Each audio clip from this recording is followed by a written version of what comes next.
Good evening and welcome you all today's discussion on cardiovascular system question answer session. So we'll discuss some scenarios about the cardiovascular system and cardiovascular diseases and cardiovascular scenario, and then there we'll have some questions of each scenario, and we'll have to pick up the best answers. So let us start. First question is, a 79 years old woman is reviewed. She has been taking bendoflumetazide 2.5 milligram once daily. This bendoflumetazide is a diuretics for the past 10 years for hypertension. That's an antihypertensive. And she was given, and she is getting antihypertensive, that is diuretics, for the last 10 years. Her current blood pressure is 150 by 94 millimeter mercury. So blood pressure is still high. So it should be controlled up to the optimum level, or target level. Clinical examination is otherwise unremarkable. An echocardiogram from 2 months ago is reported as follows. Ejection fraction 48%. That is, there is a mild LV dysfunction. Moderate left ventricular hypertrophy. So there is a hypertrophy also. Minimal MR noted, and due to hypertrophy and LV dysfunction, this patient has got minimal mitral regurgitation. What is the most appropriate next step is management? So we have to pick up the best answers among the 5 answers that are given below. So first answer is increase bendoflumetazide to 5 milligram once daily. This may be increased, that is an option, but actually there is a lot of complications may occur due to diuretics. So actually we should not increase the diuretic dose as this patient has got LV dysfunction, that is mild, though he has mild LV dysfunction like 48% ejection fraction, and he has moderate left ventricular hypertrophy also. So we have to pick up those drugs that increases that improves the LV dysfunction, as well as that decreases the left ventricular mass also. That is, that decreases the left ventricular hypertrophy. As we know that left ventricular hypertrophy is an actually individual risk factors for developing actually mitral infarctions, ischemic heart disease, as well as stroke also. So we have to reduce the left ventricular hypertrophy, and we have to improve the left ventricular function or systolic function also. And that may reduce the minimal mitral regurgitation also. So actually we don't want to increase the diuretics actually. Diuretics was should be continued, but along with diuretics, what else actually we can add? Stop bendoflumetazide and stat actually this don't have any other extra benefit, because those are diuretics, but actually for antihypertensive we usually use this bendoflumetazide type of diuretics, and in heart failure usually we choose the furosemide. Actually, I think that not the actually fittest answer here. Add Ramipril 1.25 milligram once daily. That may be an option because Ramipril in low dose, though it is a low dose, but it improves the LV dysfunction, and also it reduces the left ventricular hypertrophy. So it increases the LV function, systolic function, and also the it reduces the left ventricular hypertrophy. So it may be I think the best option among the 5 here. This another is stop bendoflumetazide and start Ramipril. Actually, in that cases, the hypertension may be managed. Hypertension management may be difficult without withdrawing the diuretics. So we can keep the diuretics, because if we go through the hypertension management, and we hypertension manage, if we see that if a patient actually need an antihypertensive, what should be the first choice? In that cases, a patient should get the ACE inhibitor ARB. This is the first choice. If a patient need one drug, if a patient need two drugs, in that cases we should choose on ACE inhibitor or ARB, then another diuretics or calcium channel blocker. So I think already we have a diuretic, so we can add a ACE inhibitor like ramipril, and that should be the best choice actually, and that is according to the guideline also. And add amlodipine 5 milligram once daily, and amlodipine, yes, we can add, but if we see the guideline, then we can see that first choice is ACE inhibitor ARB. And then if we then add the second drug, then we have to add either calcium channel blocker or diuretics. So already patient is getting diuretics. So actually this is not the appropriate choice because in that cases, as he's getting already diuretics, then actually he should get a ACE inhibitor ARB. So this patient actually should be added ramipril on 0.25 milligram once daily. I think this is the best option according to the guideline, as well as the scenario that actually compel the use of the ACE inhibitor ARB here. Because, as we know that there may be some compelling indications if patient has left ventricular dysfunction, if patient has diabetes, if patient has renal impairment, or patient has proteinuria. So there are some, this patient is pregnant. So there are some actually compelling indication to either indication or contraindication. There are some compelling indication, some compelling contraindications also in some cases where actually we should use the. So the answer is C here. So we move to the next question. An 80-year-old woman presents with shortness of breath and swollen ankles. Her ECG showed some poor ROA progression. She was referred for an echocardiogram, was found to have a high ejection fraction. Which of this condition is the most likely cause of her presentation? As we know that there is two types of heart failure actually, maybe three types, two types of heart failure actually. The heart failure with preserved ejection fraction, heart failure with reduced ejection fraction. In case of preserved ejection fraction, actually the ejection fraction is more than 50%, and in case of reduced ejection fraction, the ejection fraction is less than 40% actually. So if we have this type of actually some poor RA progression, patient has got swollen ankles and also shortness of breath. That is, the patient has got some degree of heart failure, but he has she has high ejection fraction. As he has high ejection fraction, that means the patient has got heart failure with preserved ejection fraction. So we have to, in that cases, know that what is the cause of heart failure with preserved ejection fraction. Actually, hypertension or restrictive cardiomyopathy or hypertensive cardiomyopathy, where there is a hypertrophy of the left ventricle, usually occurs. Or there is a relaxation abnormality of the left ventricular wall or right ventricular wall. That is the cause actually in case of heart failure with preserved ejection fraction. So among the answers there, that is A, acute myocarditis. Usually acute myocarditis, there is a damage of the cardiac muscles. So there is a usually heart failure with reduced ejection fraction occurs. Aortic stenosis, there is a hypertrophy may occur.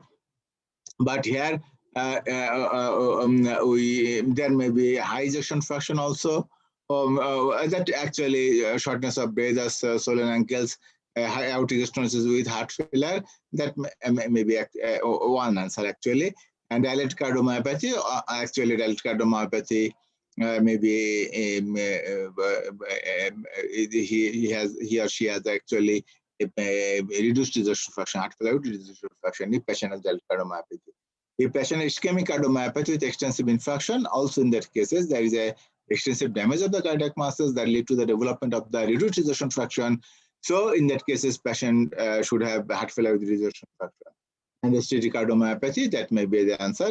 In that cases, patient may have actually some poor progression of the R wave, and the patient may have high ejection fraction, as well as patient may have features of heart failure also. So the answer may be aortic stenosis and restricted cardiomyopathy. This may be the answer here actually. But in case of aortic stenosis, there is actually may occur. There is but there is a lesser degree of heart failure features we have seen. But restricted cardiomyopathy patient usually we see features of heart failure with preserved ejection fraction. So we know that there are a lot of causes of poor RA progression. So we have to know what is the poor RA progression. That is here on the right panel, we'll see there is a poor RA progression. That is RA is a small RA from V1 to V3 or V4. But usually we see that in ECG of a normal person, usually RA is increasing in height. That is RA progression. There is should be the increasing in height from the V1 to V6. Usually there is a small RA in V1, and gradually from V1 to V6, the height of the RA is usually increasing in height actually. So if the RA is not progressed properly, that is called the poor RA progression. So what may be the cause of poor RA progression? That is the old anteromyocardial infarction, lead misplacement, that may be a cause of the poor RA progression, left bundle branch block or left ventricular hemi block, left ventricular hypertrophy, WPW syndrome, dextrocardia, tension pneumothorax with meridional shift and congenital heart disease. That may be a cause of the poor RA progression. So left ventricular hypertrophy, actually this may be due to hypertension or due to any other causes that is lead to the development of left ventricular hypertrophy that causes the poor RA progression, as well as the left ventricular hypertrophy can cause the actually left ventricular failure with preserved ejection fraction may occur. So there are some causes of shortness of breath with left ventricular ejection fraction more than 50%. That is, it is called left ventricular heart failure with preserved ejection fraction. There are some cardiac causes. There are some non-cardiac causes also. The cardiac causes are the coronary artery disease, valvular heart disease, hypertrophic cardiomyopathy, restricted cardiomyopathy. Actually, this is the restricted cardiomyopathy. Valvular heart disease, even we have told that the aortic stenosis can cause the actually shortness of breath with left ventricular ejection more than 50%. Constitutive pericarditis, endocardiac shunt. These are the cardiac causes, and these are some non-cardiac causes like the lung disease, obesity, deconditioning, anemia, hyperventilation, thyrotoxicosis, extracardiac shunt. That is the some of the causes that actually hyperdynamic circulation that causes the hyperdynamic circulation, and patient may have ejection fraction more than 50%, but patient may have features of heart failure also. And even this patient may have shortness of breath. In case of anemia, this shortness of breath is due to actually a reduced hemoglobin level, reduced oxygen carrying capacity. So these are the actually some causes of restricted cardiomyopathy. Here, if we see that there is etiology, there are some primary causes like endomyocardial fibrosis or idiopathic restrictive disease. There are some secondary causes. There's amyloidosis. That's an important cause, but not so common actually, uncommon cause, but this is the important cause of the restricted cardiomyopathy. Sarcoidosis, hemochromatosis, scleroderma, carcinoid heart disease, glycogen storage disease, that is Fabry's disease, radiation-induced metastatic malignancy, iron overload. It may also occur in the hemochromatosis, iron overload. Actually, these are the primary, some primary causes, etiology unknown, and there are some secondary causes that can actually that infiltrate the left ventricular mass, and that causes the restricted cardiomyopathy actually. So these are the causes restricted myopathy. That may actually the answer. I think both aortic stenosis and restricted cardiomyopathy. Actually, both are fit answer for this question, for the scenario here actually. So if we move to the another question, the 65-year-old female with a known history of heart failure presents with an annual checkup. So this lady have a known history of heart failure, and she came for annual checkup. She's found that his blood pressure, her blood pressure is 170 by mercury, so quite high and not controlled. Our current medication are furosemide and aspirin. What is the most appropriate medication to add? So as this patient has got heart failure, so we have to know what are the actually appropriate drugs that should be actually given to a patient suffering from the heart failure. Which of which of group of drugs actually should be given, and so we should know the flow chart also. Actually, which drugs, anti-failure drugs, which one is actually added earlier, or which one should be given later on, if not control enough. So we have to know that.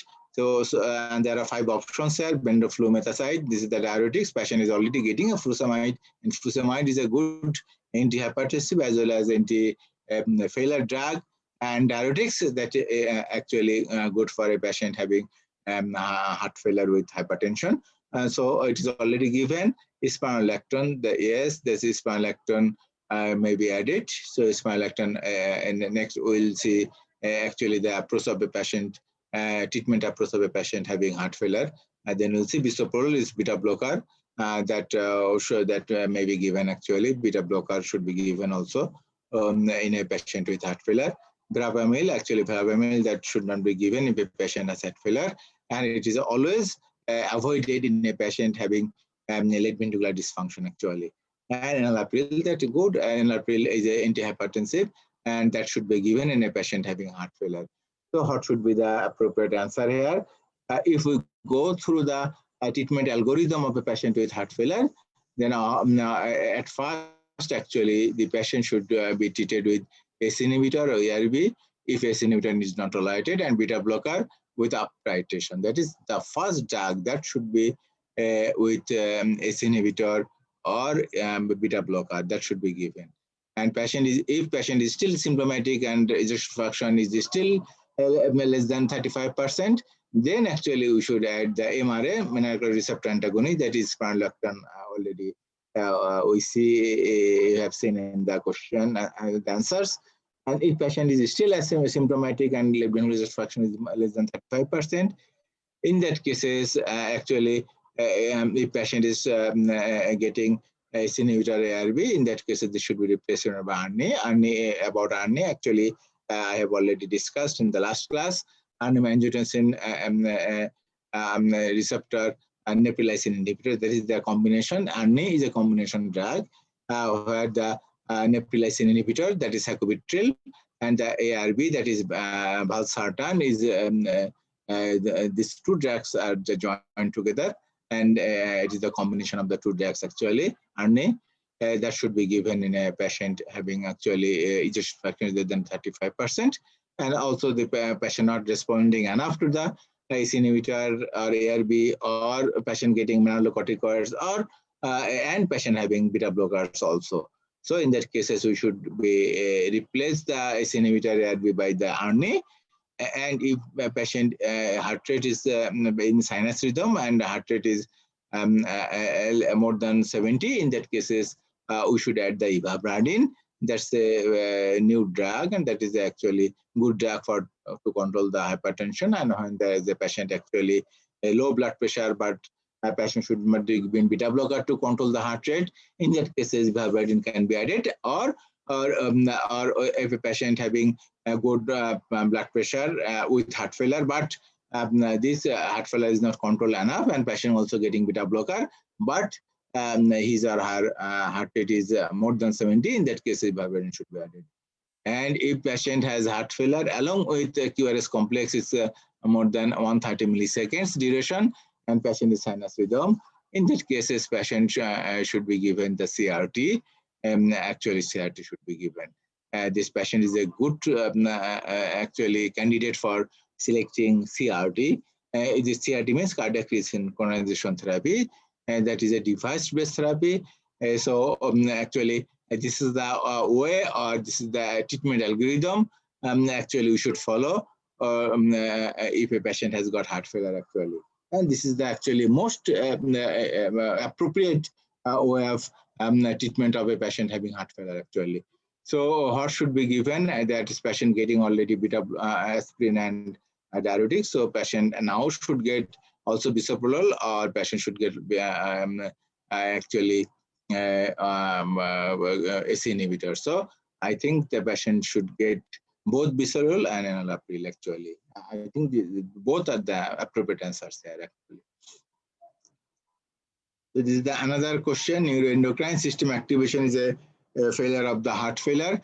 Abnormalities of which hormone can cause heart failure rather than result from heart failure? That is, actually, which hormone can cause heart failure rather than result from heart failure? There are some hormones listed here. There is five hormones listed, and among these five hormones, which one actually cause the heart failure rather than these are the results from the heart failure? We see that if patient has got heart failure, so there are some actually biomarkers, or there are some hormones actually. These are the released due to activation of the some renin-angiotensin system and some other systems also. So aldosterone, these are the activation. The aldosterone is a feature. Aldosterone is a hormone that is actually released due to activation of the renin-angiotensin system, and this is a result of the heart failure actually, not the cause of the heart failure. Angiotensin 2, it is also a result of the heart failure, not a cause of the heart failure. Catecholamines actually, these are the hormones that actually released due to result for the heart failure. So we have to block this catecholamines by adding the beta blocker. So beta blocker is a good drug to choose in case of heart failure. Thyroxine, yes, thyroxine. We all know that in hyperthyroidism or thyrotoxicosis is a cause of the heart failure. So thyroxine hormone is a cause of the heart failure. So this is the appropriate answer here. And I think thyroxine D, thyroxine is the cause of heart failure. And vasopressin, that's antidiuretic hormone, or ADS. This is also actually released due to actually abnormalities due to result of the heart failure, actually due to activation of the angiotensin, aldosterone, angiotensin, and axis due to activation of this axis actually.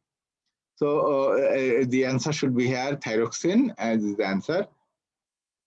And the next question, if we see the man with an extensive enteromacular infarction, actually the scenario is already discussed in the previous class, also the previous scenario, and this is the actually consequence of the previous scenario.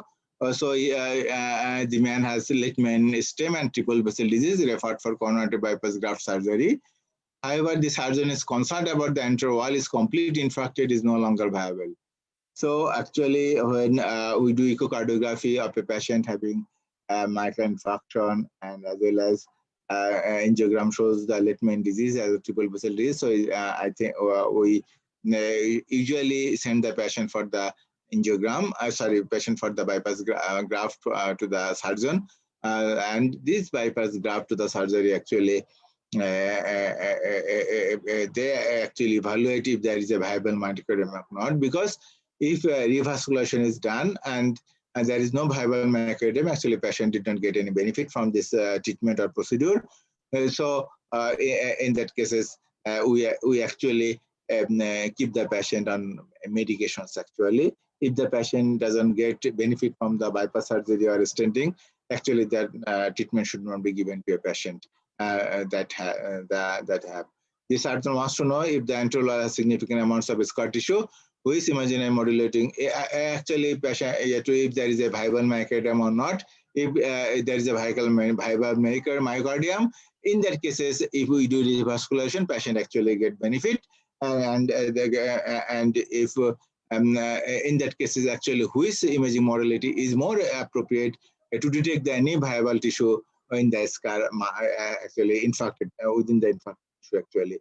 So computed tomography, CT scan, actually it is not a good method of demonstrating the viable tissue in the acute myocardial infarction, but that's infarcted tissue.